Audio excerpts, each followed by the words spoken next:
Miren bien estas imágenes. Van a dar la vuelta al mundo. Estas ratas fueron alimentadas con maíz transgénico durante toda su vida. Los tumores que padecen son enormes.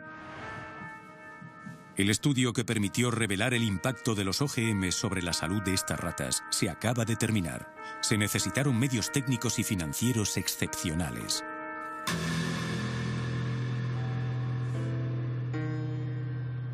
Durante 2 años tuvimos la oportunidad de seguir todo su desarrollo. Después de años de dudas y polémicas, ¿por fin vamos a conocer la verdad sobre los OGMs? ¿No estaríamos aquí haciendo frente a un escándalo de salud pública que afecta al mundo entero?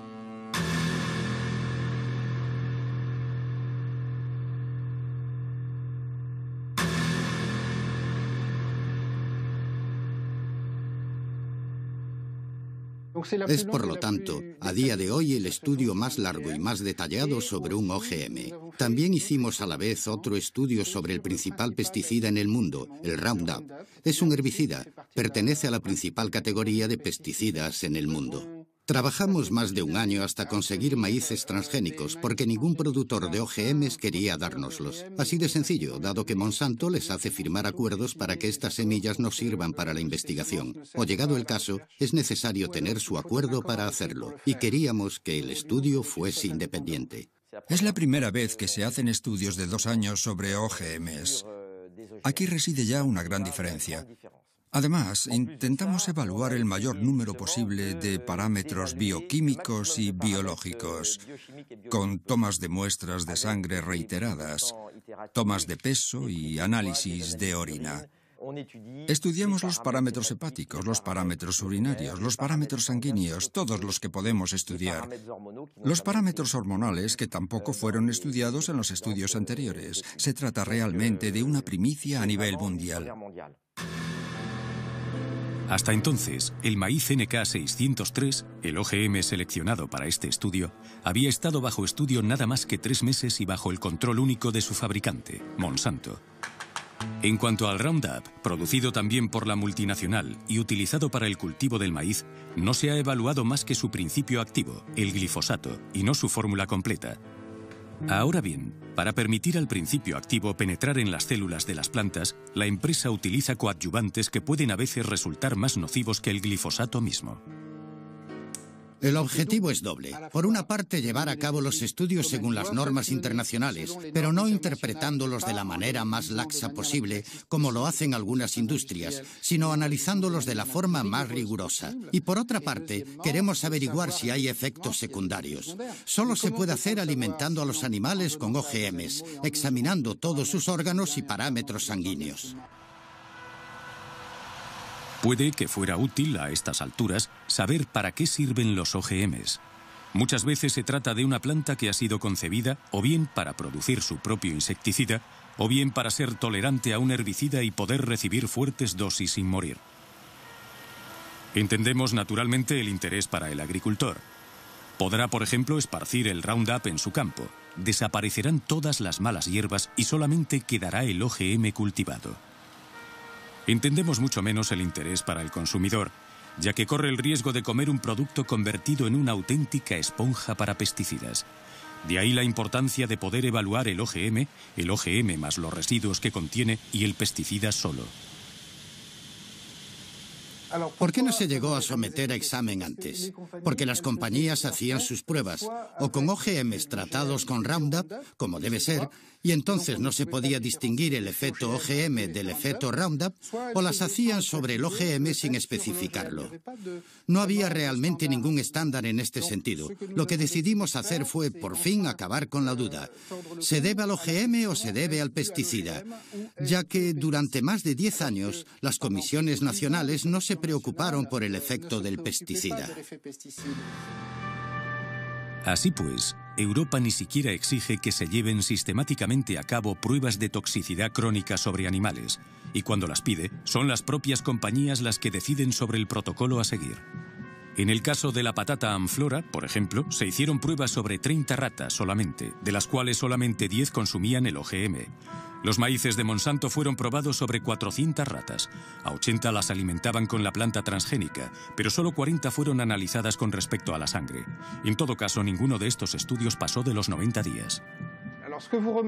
Bien, lo que se observa con este resultado es que tenemos grupos de ratas, machos y hembras, que comen OGM, OGMs más Roundup o Roundup solo. Cada vez que subimos un escalón es una rata que muere, y ya ven que el límite llega a 10, ya que tenemos 10 ratas por grupo. En la curva de puntos vemos las hembras del grupo normal, que comen una dieta normal y mueren. Vemos aquí que solamente mueren 2 animales de muerte espontánea y al cabo de unos 550 días.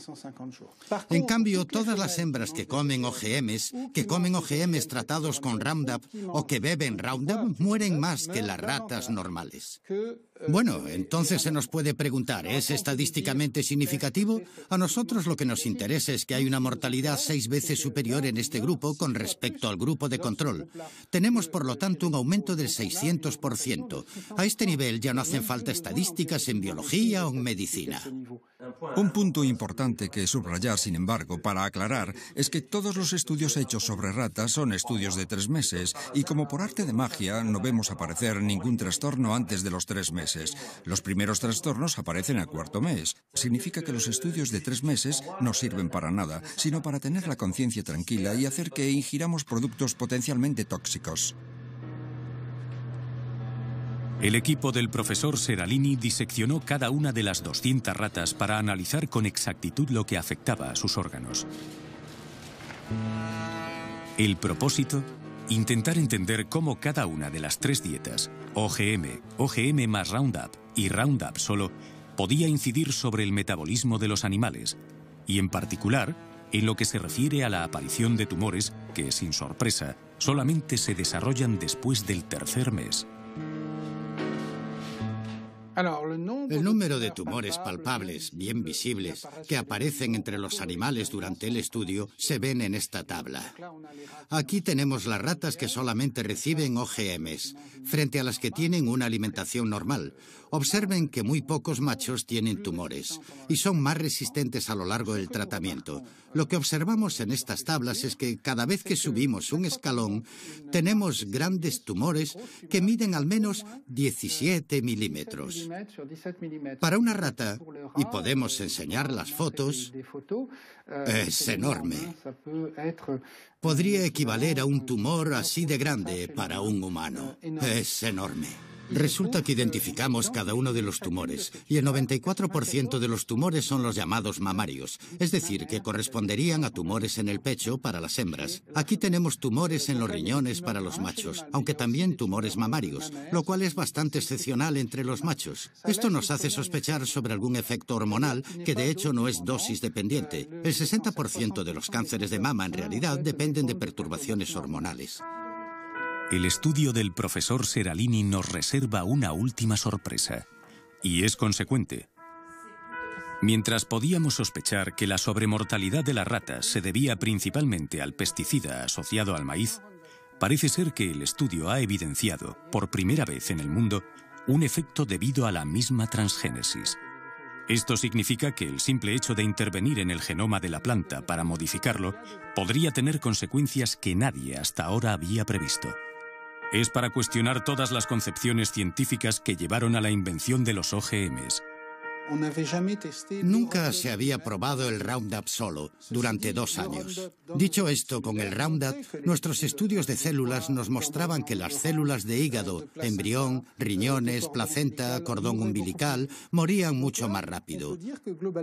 Por lo tanto, podemos decir, de manera general, que tenemos esta sobremortalidad con el OGM más Roundup. Esto significa que los OGMs mataban más rápido y más fuerte a las hembras e incluso a algunos machos que la dieta control.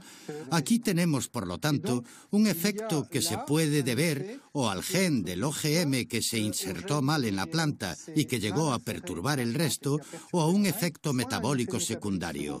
Modificar un cereal o un maíz OGM en función de los genes insertados para transformarlo en OGM, puede tener diferentes resultados. Esto significa que no necesariamente porque tal OGM tenga tal efecto, todos lo vayan a tener, y tal vez los haya que tengan muchos más. Lo impactante es que este OGM que comen los americanos es el OGM que importamos y que las agencias europeas, entre ellas francesas, autorizaron para la importación y la contaminación de la alimentación. Hoy en día, solamente 2 OGMs, un maíz y una patata, se cultivan en algunos países europeos. Esto no quita que 27 millones de toneladas de soja transgénica entren cada año en los puertos europeos. Esta soja sirve para alimentar a nuestros animales de carnicería, pero entra también en la composición de numerosos productos alimentarios. Nosotros lo que queremos con este estudio es primero que haya una moratoria, porque es suficientemente grave como para decir, escuchen, no vamos a comer esto sin conocimiento. El problema es que importamos de todo o cultivamos de todo procedente de Estados Unidos. Y segundo, que se vuelvan a hacer otras investigaciones y que obliguemos a todos los productores de OGMs a rehacer este tipo de estudios antes de ejercer su actividad. Una moratoria suspendiendo el cultivo de OGMs ha sido adoptada en la mayoría de los países europeos. Considerando los resultados del estudio del profesor Seralini, ¿no sería hora quizá de extenderla a todos los OGMs agrícolas alimentarios? En ciencia, para establecer una verdad definitiva se necesitan equipos, tiempo y medios. Demasiado caro, demasiado largo, dirán algunos. Pero aceptando este precio, ¿no hubiéramos podido evitar los recientes escándalos sanitarios? ¿Van a provocar los OGMs un nuevo escenario catastrófico?